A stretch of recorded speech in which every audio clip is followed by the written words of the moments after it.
Hello guys, welcome back to my YouTube channel. कैसे हो आप सब? फाइनली गाइस, आज हम स्टार्ट करेंगे अपना हिस्ट्री। और इस हिस्ट्री के पीवाईक्यूज करेंगे आज हम। जैसे कि मैं आपको बता दूं, मैं जो है दिल्ली पुलिस की क्लासेस लेने स्टार्ट कर दी हूँ अभी से ही। और ये देख सकते हो, इसमें मेरे सारे हिस्ट्री के नोट्स ऑलरेडी इसमें पहले से ही बना रखे हैं मैंने। ये नवीन सर ने जो हिस्ट्री के हमें नोट्स बनवाए थे वो वाले नोट्स है सारे। अभी आप देख सकते हो, मैं आपको दिखाती हूँ। मेरा जो हिस्ट्री है वो स्टार्ट होता है यहाँ से, है ना। ये मैंने पिछले साल ही बना के रखे थे नोट्स, जब मैं स्टार्टिंग में प्रिपरेशन करी थी दिल्ली पुलिस की। तो आप देख सकते हो उसमें यहाँ पे मैंने स्टार्ट करी है हिस्ट्री के नोट्स। जो स्टार्ट करे हैं वो है भारत पर अरब आक्रमण। ठीक है, यहाँ से शुरू किया है मैंने कि पहला अरब आक्रमण कब हुआ था, दूसरा कब हुआ, तीसरा कब हुआ, फिर मोहम्मद बिन कासिम के समय आक्रमण, है ना, ये सब चीज़ें। फिर सिंध पर जजिया कर किसने लगाया, अरब आक्रमण के उद्देश्य क्या थे, है ना। मोहम्मद बिन कासिम ने कौन से सिक्के चलवाए, है ना, सोने के सिक्के जिन्हें दिरहम कहते थे। ठीक है, देन उसके बाद ये तो छोड़ो। मोहम्मद गोरी के बारे में लिखा। सेकंड वॉर ऑफ तराइन, इसके बारे में लिखा। इस तरह से दिल्ली सल्तनत का फिर कैसे उदय हुआ, कौन कौन से शासन रहे दिल्ली सल्तनत में, गुलाम वंश, खिलजी वंश, तुगलक, सैयद, लोधी वंश, ये सब हाईलाइट भी कर रखे हैं जो इंपॉर्टेंट पॉइंट्स हैं। ठीक है, इल्तुतमिश के बारे में, है ना, ये सब देख सकते हो। देन उसके बाद बलबन का जब उदय हुआ था, है ना, क्या क्या चीजें थी, किस शासन काल में था। ठीक है, उसके बाद खिलजी वंश के बारे में मैंने यहाँ पे सब कुछ लिख रखा है, सब कुछ हाईलाइट कर रखा है अच्छे से। देन अलाउद्दीन खिलजी की मृत्यु कब हुई थी, फिरोज शाह तुगलक के बारे में, तुगलक वंश के बारे में, है ना, सैयद वंश, लोधी वंश, इब्राहिम लोधी। और उसके बाद जो नया टॉपिक हमारा शुरू होता है, मुगल साम्राज्य, है ना। मुगल साम्राज्य का संस्थापक कौन था, बाबर था। जन्म कब हुआ, पिता कौन थे, है ना, माता कौन थी, ये सारी चीजें। अकबर के बारे में, पानीपत का दूसरा युद्ध कब हुआ। ठीक है, ये सारी चीज़ें मैंने इसमें नोट कर रखी है, हुमायूं वगैरह के बारे में।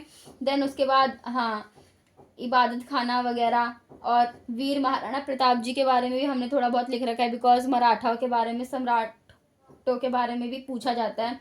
अकबर के बारे में, अकबर के विजय अभियानों के बारे में, ये सारी चीज़ें मैंने इसमें अच्छे से नोट कर रखी हैं, है ना। स्थापत्य कला क्या थी अकबर के नौरत्न कौन थे, हैं। और जहांगीर, ये सब के बारे में, शाहजहां के बारे में। तो ये सारा मैंने अपने नोट्स प्रिपेयर कर रखे हैं इस तरह से, आप देख सकते हो। औरंगजेब, फिर उसके बाद आता है हमारा आधुनिक भारत का इतिहास, वो भी मैंने यहाँ पे लिख रखा है। मराठा साम्राज्य, सूर साम्राज्य, ठीक है, शिवाजी के अष्ट प्रधान, ये सब भी मैंने यहाँ पे अच्छे से नोट कर रखे हैं।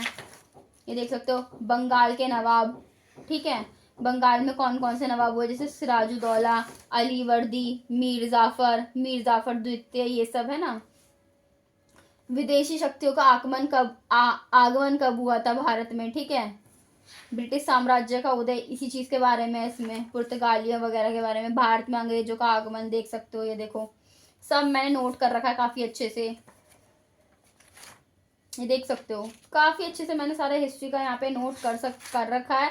बंगाल के गवर्नर एवं जनरल गवर्नर, बिकॉज मेरे को पता था हिस्ट्री बहुत ज़्यादा इंपॉर्टेंट है, बहुत ही मेन क्वेश्चन यहाँ से बनते हैं। देखो, डलहौजी के बारे में, कैनन के बारे में, मेयो के बारे में, लिटन के बारे में, रिपन के बारे में, डरफिन के बारे में, है ना, लॉर्ड कर्जन के बारे में, मिंटो के बारे में, है ना, हार्डिंग्स के बारे में, ये सब मैंने यहाँ पे अच्छे से नोट कर रखा है। देन उसके बाद आती है हमारी फेमस 1857 की क्रांति, ये सब मैंने यहाँ पे अच्छे से नोट कर रखा है। आई होप आपको दिख रहा होगा, ये देख सकते हो। आर्य साम्राज्य, सब कुछ मैंने यहाँ पे नोट कर रखा है। रामकृष्ण मिशन कब हुआ था, ये देख सकते हो। बंगाल विभाजन के कारण क्या थे, गांधी युग से पहले की स्थिति क्या थी, है ना। अब हम सोचते हैं ये तो एक थ्योरी एग्जाम के बेस पे है, पर नहीं, इसी में से ही क्वेश्चंस बनते हैं जो हमारे एमसीक्यूज होते हैं। जब हम इसकी थ्योरी पढ़ेंगे, अच्छे से नोट्स प्रिपेयर करेंगे, तभी आपको समझ आएगा, है ना। रॉलेट एक्ट वगैरह के बारे में, गांधी जी का युग, है ना, 1990 से लेके 1947 तक क्या क्या करा उन्होंने, कौन कौन से आंदोलन करे, चंद्रशेखर आज़ाद और बोस, सिंधु घाटी की सभ्यता, ये देख सकते हो। मैंने तीनों चीज़ें लिख रखी हैं, एंशियंट, मिडिवल, मॉडर्न, सब चीज़ों की, है ना। वहाँ से देखो पहली क्लास स्टार्ट की थी, ये सब कुछ। ये देखो सिंधु घाटी सभ्यता के स्थल क्या थे, हर चीज़ को अच्छे से एक्सप्लेन कर रखा है। चुनहुदड़ो, लोथल, कालीबंगन, धोलावीरा, मोहनजोदड़ो, हड़प्पा, वैदिक सिविलाइजेशन, ये देख सकते हो। यहाँ तक मैंने अपने नोट्स प्रिपेयर किए। ये देख सकते हो बीच में मेरे पेज छूट गए थे थोड़े से। ये ऋग्वेद, सामवेद, ब्राह्मण ग्रंथ, रामायण, सब चीज़ मैंने, बौद्ध धर्म के बारे में भी है, जैन धर्म के बारे में भी है, सब जैन धर्म के तीर्थक कौन कौन से थे, क्या क्या था, मगध साम्राज्य, नंद वंश है ना, सिकंदर और मौर्य साम्राज्य, ये सब सम्राट अशोक, सातवाहन, सब कुछ मैंने, शुंग, सब कुछ मैंने इसमें अच्छे से नोट करके रखा है। अगर आपको मेरे नोट्स चाहिए हो तो आप मुझे बता देना, मैं आपको अपने नोट्स प्रोवाइड करा दूंगी काफ़ी अच्छे से। ये देख सकते हो यहाँ तक मैंने अपने नोट्स प्रिपेयर करे हैं, जो कि सारे टॉपिक्स ऑलमोस्ट कवर हैं इसमें। भारत पर विदेशी आक्रमण, सब कुछ एज इट इज़ मैंने काफ़ी अच्छे से RWA से अपने नोट्स प्रिपेयर किए थे गाइस। ये देख सकते हो यहाँ पे जाके मैंने अपने नोट्स ख़त्म किए है ना, महरौली लौह स्तंभ वगैरह है ना, कुमार गुप्त, युवराज वगैरह। ठीक है, अब मैं आपको बताती हूँ अपनी मेन चीज़। मेन टॉपिक जो है हमारा आज है कि दिल्ली पुलिस के 2025 के हिस्ट्री के PYQs। ठीक है, मैं इसमें आपको बता दूं, नॉर्मल सी चीज़ है। प्रीवियस ईयर क्वेश्चन करना हमारे लिए क्यों इंपॉर्टेंट होता है? प्रीवियस ईयर क्वेश्चन करना इसलिए इंपॉर्टेंट होता है, हमें पता चलता है किस पैटर्न है। पैटर्न तो देखो सबको सेम ही है कि प्रीवियस ईयर क्वेश्चन कैसे आते हैं, MCQ बेस्ड क्वेश्चन आते हैं। 4 ऑप्शन आपको दिए होंगे, ऊपर क्वेश्चन दिया होगा है ना, आपको कोई एक ऑप्शन सिलेक्ट करना होगा जो कि आपको सही लगेगा, और जो 1/3 1/4 नेगेटिव मार्किंग है ये सब तो आपको पता ही होगा है ना। लेवल जो होता है पेपर का इजी टू मॉडरेट होता है, हम ज़्यादा नहीं कह सकते कि हद से ज़्यादा टफ है, इजी से मॉडरेट ही होता है ना। एकदम आसान भी नहीं आता और बहुत ज़्यादा हार्ड भी नहीं आता। कुछ क्वेश्चन ऐसे होते हैं ना चाहते हुए भी हमें आ जाते हैं, ठीक है, और कुछ क्वेश्चन ऐसे होते हैं जो हमें छोड़ने ही पड़ते हैं। और जो हमारे टॉपिक हैं है ना, कौन से टॉपिक को ज़्यादा वेटेज देनी है वो हमें पता चलेगा, इसलिए हम प्रीवियस ईयर क्वेश्चन करते हैं। वेटेज एंशियंट, मिडिवल, मॉडर्न, ठीक है। अब मान लो 50 नंबर में सब कुछ आता है तो हम इसका मान सकते हैं सिर्फ हिस्ट्री का कि मॉडर्न और सॉरी एंशियंट और मिडिवल दोनों का मिला के 50% आता है, और मॉडर्न पूरा एक 50% है। ठीक है, और 7 से 8 क्वेश्चन तो आते ही आते हैं दिल्ली पुलिस में से लेके। ठीक है, तो हमने उसके देखो ये जो टॉपिक है, पहला स्टार्ट होता है मोहनजोदड़ो के विशाल स्नानगर, धोलावीरा है ना, तो हड़प्पन सिविलाइजेशन से क्वेश्चन बने हैं। ठीक है, आर्य संस्कृति के विभिन्न स्रोत क्या थे, मगध महाजनपद, हर्मिका, ठीक है, मिंडारा के बौद्ध धर्मों ने किसमें परिवर्तन किया। तो देखो मगध साम्राज्य, मतलब मगध साम्राज्य इंपॉर्टेंट हो गया, हड़प्पन सिविलाइजेशन इंपॉर्टेंट हो गया, हमारा वैदिक काल इंपॉर्टेंट हो गया। ठीक है, और मौर्य काल का भी ये सब देख सकते हो, चाणक्य है ना, कि शिक्षा दीक्षा कहाँ पर हुई थी। देन उसके बाद आ जाता है हमारा चंद्रगुप्त मौर्य की शासन कला की मौर्य राजधानी वगैरह। इस तरह से मैंने सारे सातवाहन, देखो गौतमी पुत्र सतकर्णी के बारे में भी पूछा गया है। यही क्वेश्चंस होते हैं। अब ये आप कहोगे हमारी शिफ्ट में नहीं, ये सारी शिफ्टों के मिला के क्वेश्चन है, पूरा एनालिटिक निकाला गया है, तब जाके ये क्वेश्चंस करवाए गए हैं। और अभी मैंने 2 घंटे की क्लास में से 1 घंटे की क्लास ऑलमोस्ट ले ली थी, और अब मैं बाकी का स्टार्ट करती हूँ। आप देख सकते हो ये है हमारा दिल्ली पुलिस का वैकेंसी 2025 का। आप देख सकते हो काफ़ी अच्छे से सर ने इसमें सारे हिस्ट्री के PYQs करा रखे हैं, जो GS स्पेशल है ना, ये देख सकते हो। भीड़ में जो माहौल खराब किया गया है यूट्यूब पर या कहीं भी,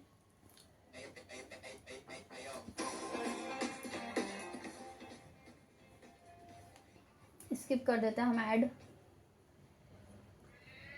बच्चों की खरीद फरोख्ती का जो माहौल चला देख सकते हो, शामिल नहीं होंगे।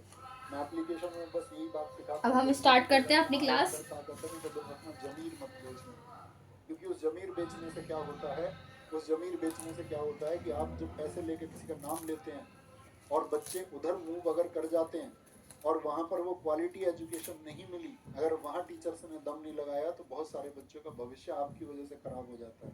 आपको बेशक चंद पैसे मिल जाते हैं, आपको रियल और ऑथेंटिक व्यू देना है। ठीक है, दुनिया में किसी प्रेशर के सामने नहीं आना, दिल से बोलना, ताकि बच्चों की राह निर्माण हो, बच्चे अपना भविष्य बना पाएं, ताकि आप की एक सही राय से वो हजारों सिलेक्शन हो पाए, वो हजारों घरों में रोशनी जल पाए। उसकी तरह नहीं कि कुछ आप लोगों ने कुछ फेस दिखाया यूट्यूब पे है कुछ और, उनकी तरह उनके शिकार मत हो जाना भाई। चंद पैसे की वजह से। चंद पैसे की वजह से जब शिकार हो जाओगे तो बहुत घरों की रोशनी बुझ जाती है, और उसको वो कभी नहीं समझ सकता जो कैमरे के सामने कुछ और कैमरे के पीछे कुछ और, वो कभी उसको समझ नहीं सकता। यहाँ पर उसको वही समझ सकता है जिसने उस गरीबी को महसूस किया हो, जिसने उस गरीबी को झेला हो, जो उस गरीबी में जिया हो। वो कभी नहीं समझ सकता जो खुद सहूलियतों में रहा हो हमेशा से और फिर आकर के 4 टिप्पणियां कर दी। ये संघर्ष होता है। संघर्ष वही समझेगा जिसने उसको महसूस किया, जो घिसा हो उसको लेके, जो सफलता के लिए तड़पा हो, जिसको पता है कि उसके सफल होने से ही जिंदगी में मायने हैं, और कोई उसको समझ भी नहीं सकता। इसके अलावा कोई समझने का दावा करे तो हम कहेंगे दावे में कहीं ना कहीं झूठ है, कहीं ना कहीं झूठ है। निम्नलिखित में से किस वर्ष में खानदेश को मुगल साम्राज्य में समाविष्ट किया गया था? मुगल साम्राज्य में क्या बोलेंगे? 1601 में। आएंगे आगे। अपने देखो दोस्त, मैं आपको अपने दिल से कुछ भी गाइडेंस देता हूं ना, तो आप प्लीज फॉलो करना, उसको मान लेना, ठीक है? कहीं ना कहीं उन आदर्शों को रख लेना, वो जीवन में काम आएंगे। क्योंकि मेरा जीवन ऐसा नहीं हो सकता कि बहुत बड़ा हो सकता है मेरा जीवन कल ना हो, ठीक है? मैं उसी बात पर विश्वास करने वाला, मतलब और पूर्णतः जो मेरे नजदीक के लोग हैं, मेरे आसपास के लोग हैं, वो मुझे समझते हैं इस बात के लिए कि उसमें बहुत ज्यादा महत्व नहीं है बाकी चीजों का। तो आपको मतलब रियलिस्टिक मैन बनना है, रियलिस्टिक वुमैन बनना है, रियलिस्टिक लेडी बनना, दम वाले लोग, दम।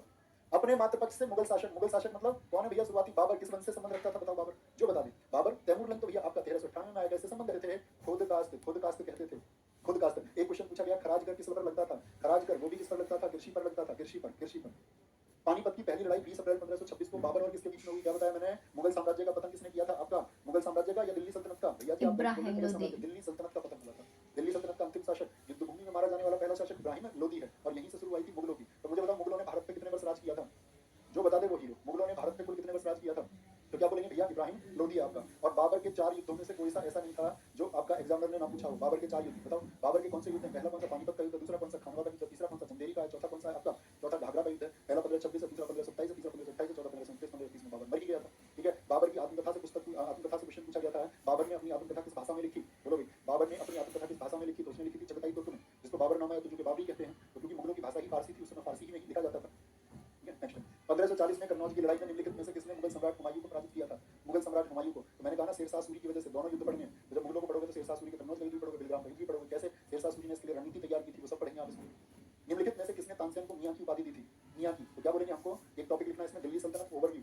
दिल्ली सल्तनत का ओवरव्यू। बहुत गहराई में मत पढ़ना, इंटरेस्ट हो तो ही पढ़ना, ठीक है? एग्जाम के पॉइंट ऑफ व्यू से पढ़ो तो बहुत गहराई से नहीं। और आपका मुगलों का पूछना, क्या बोलोगे? मुगलों से साथी जो मुगल था उनके प्रशासन को भी ध्यान से पढ़ना, यहाँ थोड़ा जोर लगाना। जैसे कि मुगल प्रशासन में सबसे ज्यादा क्वेश्चन बनते हैं अकबर के टाइम से, कि उसके समय पे आपका जो व्यवस्थाएं थी उनमें किन लोगों को क्या कहते थे, चाहे जब्ती प्रणाली से क्वेश्चन बने, चाहे आपका मनसबदारी से बने, चाहे मजहर प्रथा जो थी उससे क्वेश्चन बने, कि किसने तैयार किया मजहर को? आपसे पूछेगा दहसाला, टोडरमल को, शेख मुबारक मजहर को, इन सबसे क्वेश्चन बनते हैं साथी, ठीक है? तो क्या बोलेंगे? मियां की उपाधि, क्योंकि अकबर का नौरत्न में से एक था या नहीं था? बोलो भी फटाफट से। हाँ जी। एक पूछा गया था, अकबर के समय जो मनसबदार होता था उसकी जात कितने की होती थी? तो 5000। कितना? 5000 मनसबदार, 5000 जात का होता था। इसको पूछा गया 5000 किसकी जात होती थी? 5000। निम्नलिखित में अकबर के शासनकाल का 3 खंडों का इतिहास लिखा, जिसका शीर्षक अकबरनामा है। अरे जिनको आप जानते होंगे, अकबरनामा 3 भाग में लिखी गई। पहले भाग में अकबर के पूर्वजों के बारे में, दूसरे में अकबर का जीवन काल, तीसरे में अकबर का प्रशासन है, तीसरे भाग को हम अकबरी भी कहते हैं। किसने लिखा है वो? आपका अबुल फजल ने अबू लिखा है। जो फजल। किसका भाई था? अबुल फजल किसका भाई था? इसके भाई का नाम है फैजी। पूछा जाता अकबर के नौरत्नों में से गणित का टीचर कौन था? फैजी था। ऐसे ही साथी अकबर के नौरत्नों में उसका वित्त मंत्री कौन था? फाइनेंस मिनिस्टर बताओ। दिल्ली पुलिस 2020-2017 में पूछा गया था अकबर का वित्त मंत्री कौन है? बोलो। अकबर का वित्त मंत्री टोडरमल। ये भी क्वेश्चन पूछा गया था 2020 दिल्ली पुलिस में। तो जो टोडरमल है वो अकबर के शासनकाल से पहले कहां पर शासन करता था? तो कहां पर था? शेरशाह सूरी की सेना में था, शेरशाह सूरी की। लाल किले का निर्माण किस शासक ने करवाया? भैया शाहजहां ने। शाहजहां ने। बेटा ध्यान से पढ़ते रहना, ध्यान से पढ़ते रहना। और आज आपसे क्वेश्चन पूछूंगा अंत में, ऐसा क्वेश्चन नहीं पूछूंगा होमवर्क वाला, क्वेश्चन पूछूंगा अच्छे छात्रों से जो सेलेक्ट होने का दम रखते होंगे। सिखों के अंतिम गुरु, गुरु गोविंद सिंह, गुरु गोविंद सिंह। एक क्वेश्चन पूछा गया था आपका, क्या बोलेंगे? एक पूछा गया था सिखों के 5वें गुरु कौन थे? एक क्वेश्चन पूछा गया था सिखों के 9वें गुरु गुरु तेग बहादुर जी से। क्या पूछा गया होगा? तो सोचो। उनको जो दंड देने की प्रक्रिया, जैसे शहादत में शीशगंज गुरुद्वारा बना, वहां से क्वेश्चन पूछा गया। जहांगीर ने सिखों के 5वें गुरु, क्योंकि उन्होंने उसके पुत्र खुसरो खां की सहायता कर दी तो उसकी हत्या करवा दी। किसकी? आपका। इनकी हत्या करवा दी। सिखों के 5वें गुरु हमारे गुरु क्या बोलेंगे? अर्जुन देव जी की हत्या करवा दी। दिल्ली पुलिस साथी यकीन बैच याद रखना, ये यकीन है, बस इतना कह सकता हूँ, ये यकीन मींस यकीन है, सबके लगा दी भाई। बादशाह नामा के लेखक कौन थे बताओ? एक बार। अबुल फजल, बादशाहनामा के लेखक। हामिद लाहौरी। ज्यादा कुछ नहीं है मेरे पास कहने को, इतना ही। बादशाहनामा के लेखक कौन थे? बादशाह नामा के लेखक कौन थे? सर ये टॉपिक्स हम कहाँ से पढ़ेंगे? बेटा मैं आपको गाइड करता हूँ, आपके अंदर पढ़ने का दम है तो ये ढूंढ लेंगे आप कहीं, ठीक है? अच्छी जगह एनर्जी वेस्ट करना। जितने भी साथियों में हमेशा कहता हूँ, if you are not capable for purchasing a batch, अगर आप बैच खरीदने का सामर्थ्य आपके अंदर नहीं है, अब्बुल तो फजल ये ही थे मेरे ख्याल से, तो मेरा तो दिमाग तो इसके अभी आप शायद थोड़े ही लोगों को जानते हैं अपने परिवेश में जिनके लिए 600 रुपये बहुत नहीं है ना? लेकिन मैं जानता हूँ ऐसे हजारों लाखों बच्चों को, मैं देखता हूँ हजारों लाखों मेरी बात करनी हुई, लेकिन मेरी सैकड़ों से बात जरूर हुई है, ठीक है? और शायद हजारों से भी मेरी बात हुई है। उनके लिए महत्व है, वो बच्चे करते भी है तैयारी, संघर्ष करते हैं, लेकिन इफ यू आर कैपेबल, यहाँ सही मायने में आपको फर्क नहीं पड़ेगा, कोई दिक्कत नहीं है। तो बैच से पढ़ना एकदम से सही है। बहुत सारे लोग आपसे बोले नहीं ऑनलाइन नहीं ऑफलाइन, मैं ये कहूँगा मेरी निजी राय, मैं भी ऑफलाइन पढ़ाता था, मेरी निजी राय है कि ऑनलाइन मतलब बेस्ट वे है। मतलब मैं ये नहीं कह रहा हूँ कि ऑफलाइन खराब है, ऑनलाइन बेस्ट वे क्यों? क्योंकि आपकी छुट्टी हो जाए कभी कोई दिक्कत नहीं, क्लास आपके पास है, क्लास को आप आसानी से देख सकते हैं। टीचर ज़्यादा लगता है आपको, ज़्यादा ये तो फालतू बात कर रहा है, टीचर काट के आगे बढ़ जाओ। टीचर को अपने हिसाब से मैनेज कर सकते हो आप। बहुत बंदा बोल रहा है ना, ये सब कुछ तुम्हारे हाथ में। ठीक है। बादशाहनामा के लेखक कौन थे? अबुल फजल बैरम खान, सादुल्लाह खान या फिर अब्दुल हमीद लाहौरी? तो कौन थे भैया? बादशाहनामा अब्दुल हमीद लाहौरी, बहुत इंपॉर्टेंट है। मेरे से मत बोल, मुझे नहीं पता तेरा काम।